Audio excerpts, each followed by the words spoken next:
Qarzlaringiz bo'lsa, avvalo qaysi tuyg'uni ishlashingiz kerakligini aytaman. Birinchi bo'lib, psixologik jihatdan o'zingizga keraksizlik tuyg'usi borligiga o'zingiz oldin qabul qilishingiz kerak va buni ishlashingiz kerak. Nima uchun keraksizlik tuyg'usi?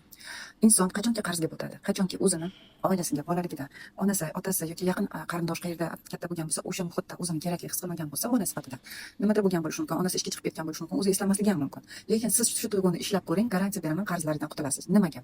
Nimaga qarz olamiz? Qarz olganimizda har doim kimdir telefon qilib bizani eslaydi, yalinadi, yolvoradi, ber qarzimni, bo'lasanmi, qanaqa, har oy cho'zib yuraveradi, siz ham berolmay yuraverasiz. Nimagaki siz o'zingizni o'sha ota-onangiz o'rnida o'sha insonlarga kerakli his qilasiz, ong ostingizda bilmagan holda. Agar shuni ishlasangiz, yana qarzga botish haqidagi ikkinchi tuyg'u haqida gaplashamiz. Bu yetarsizlik tuyg'usi. Ya'ni nima uchun qarz olamiz? Tezroq nimadir bo'lsin, tezroq nimanidir qilaylik-ki, mani ko'rishsin. Men shuni qila oldim. Bu birinchidan isbotlash, ikkinchidan o'zini ko'rsatish. Nimaga isbotlaydi? Ota-onasi kichkinaligida balki o'sha oilada bitta narsa. Men ota-onani ayblamoqchi emasman. Hech kimni ayblamaymiz. Travmalar bilan ishlagan paytimizda hech kimni ayblamaymiz. Men shuni aytmoqchiman. Bilmagan holda ota-onangiz sizga biror narsa qilganingizda, bolaligingizda aytgan bo'lishi mumkin. Qadrlamagan bo'lishi mumkin. Ha, bo'ladi. Demak, yaxshi, shunaqa bo'lish kerak edi deb qabul qilish mumkin va bu sizda o'zingizda yetarsizlik tuyg'usi yaratgan bo'lishi mumkin va o'zingizni isbotlash uchun doimo nimanidir tezgina qilib qarz olib, kredit olib, tezroq yo'q pulga kredit olib, keladigan pul yo'q o'zi. Qarz olib, kredit olib qilasiz va qarzga botasiz. Bu ham bitta travma. Yetarsizlik.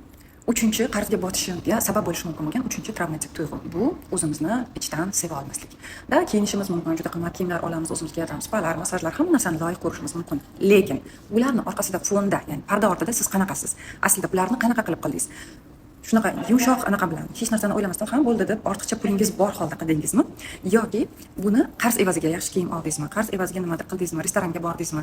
Yetar yetmaslik bo'lib turib orqada fonda, lekin o'sha kimdirlarning oldida, do'stlaringiz bor keldi, tanishlaringiz oldida qarz hisobiga ham qildingizmi? Shu narsalarni o'ylab ko'ring. Bu hammada shunaqa bo'ladi degani emas, lekin ko'pchilik hollarda o'zimizni asli ichdan sevmaganimiz uchun shunaqa qilib o'zimizni sevdik deb o'ylaymiz. Qarz hisobiga bo'lsa ham. Bu ham bitta.